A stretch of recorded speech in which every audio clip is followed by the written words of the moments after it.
Fantasy football's about to take on a whole new meaning. Let's check out Dungeon Bowl. Dungeon Bowl is a sort of spin-off from Games Workshop Blood Bowl, which simulates American football with a Warhammer fantasy race and magic and whatnot. In Dungeon Bowl, rather than playing on a pitch, the game is played on a modular board using your typical dungeon tiles. The general premise of Dungeon Bowl is two teams going head-to-head with victory going to the first team to score a touchdown by carrying the ball into their opponent's end zone. There are a variety of teams and players to choose from: orcs, humans, elves, beastmen, and plenty more. To prevent any further confusion between players of the game and the players within the game, the rules refer to the people playing the game as coaches, which is what we will be doing from this point forward. Each team is made up of a minimum of 11 players and no more than 16. To build a team, both coaches will have some amount of gold to spend on players and rerolls, with around $1 million to start. Players' stat blocks will contain their costs, stats, and positions. Each college's roster will note the limits on the team of each of these positions. But beyond that, there isn't really much regulation on how these teams are constructed, so have fun and go wild coming up with these crazy different teams. But coaches can also purchase team rerolls while assembling their team, which is another factor to consider. These team rerolls represent the coaches giving just a little extra training to their team and making sure that they're ready at a moment's notice. Once both teams are assembled, the coaches build the dungeon. A dungeon only needs to follow a few simple rules. It must contain at least 4 corridors, at least 3 small rooms, and at least 1 large room.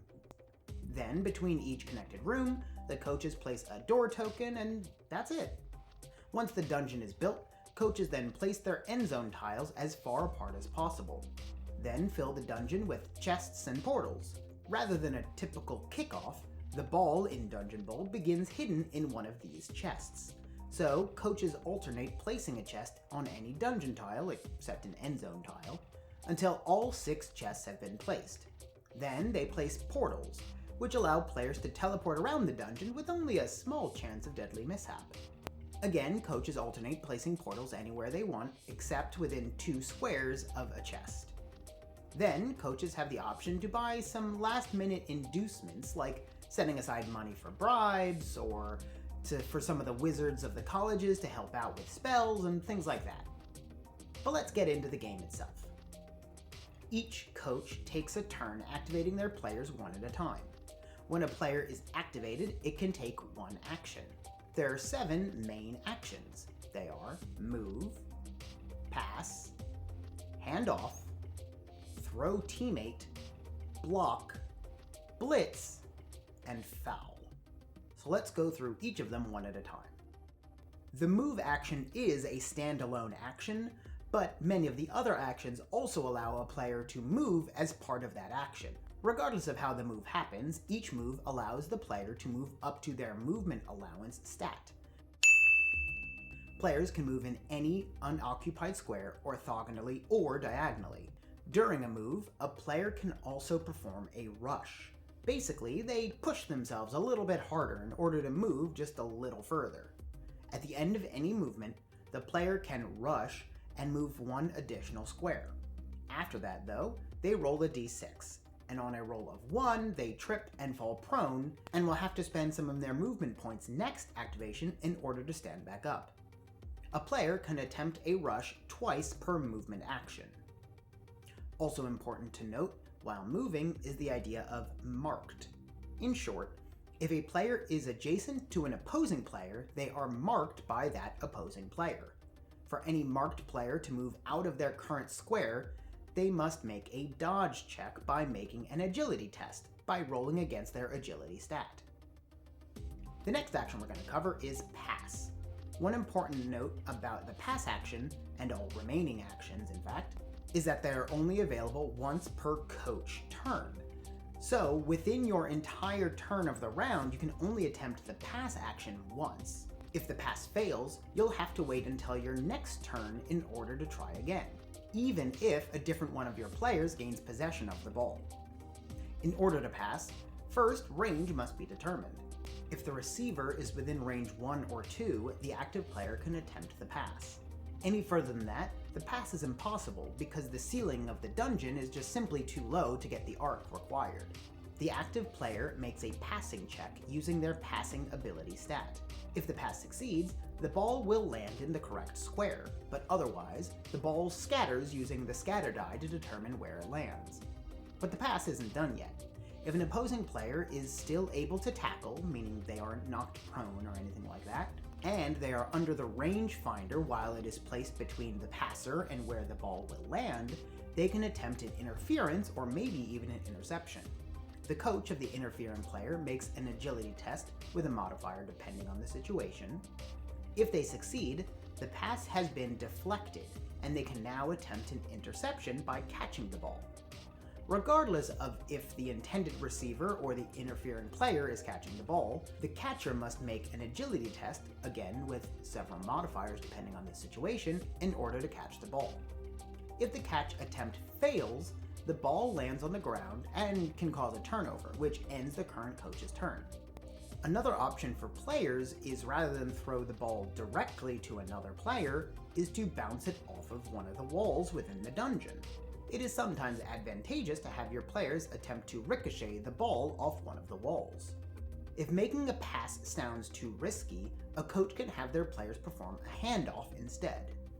The active player simply hands the ball to an adjacent teammate. The receiving player must still make an agility test to catch the ball, as with the pass action. In the wildly chaotic world of Dungeon Bowl, very few things are off limits, and when your goblin teammate is just about the same size as the ball that they are holding, you're really just saving a step by throwing your teammate directly at where you want them to go. Throwing a teammate follows mostly the same rules as the pass action. The thrower makes the passing ability test, modifying for range. This roll determines how good the throw is.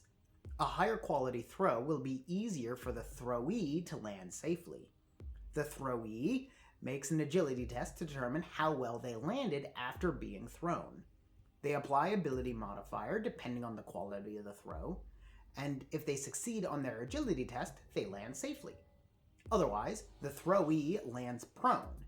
If they were holding the ball, this causes a turnover and potentially some issues for the player who landed on their face. The next action is block. Unlike other actions, coaches can attempt a block as many times as they want during their turn, and does not allow movement prior to the action. The active player chooses an opposing player that they are marking to attempt the block. Again, marking means adjacent to with some caveats. Nearby players can also attempt to assist in the block, either offensively or defensively.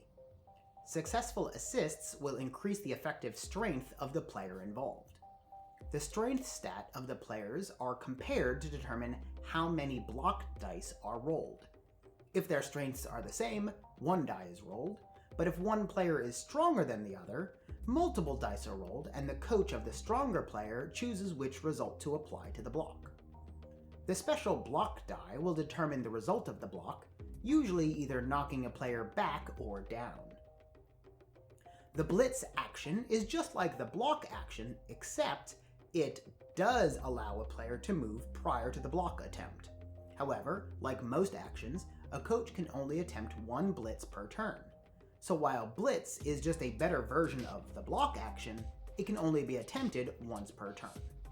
The final action is Foul, also only usable once per turn.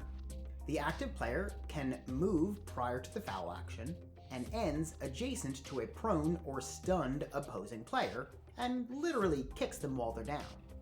This triggers an armor roll.